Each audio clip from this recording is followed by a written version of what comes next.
եւ էլի ուզում եմ մենք ճիշտ մոտենանք հարցին։ Տեսեք, դուք ասում եք ՄԱԿ-ի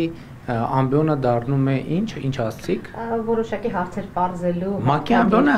ՄԱԿ-ի ամբիոնը հենց դրա համար է, որ որոշակի հարցեր ոչ թե բարձվեն, այլ բարձաբանվեն, այլ եւ ՄԱԿ-ի ամբիոնը հենց դիրքորոշումները ձևակերպելու, դիրքորոշումները հնարավորինս մոտեցնելու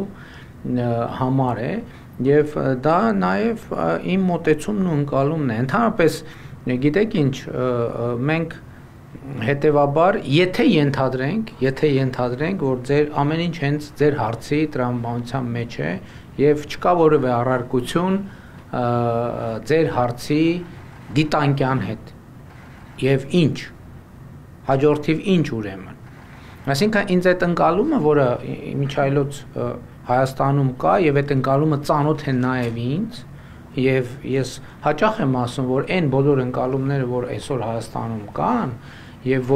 որոնց վրա հիմնվելով քննադատվում է այդ թվում մեր գործողությունները, այդ թվում իմ գործողությունները, ես այդ ընկալումների կրողն եմ եղել։ Այդ ընկալումներից ոչ մեկը ինձ օտար եւ անծանոթ չէ։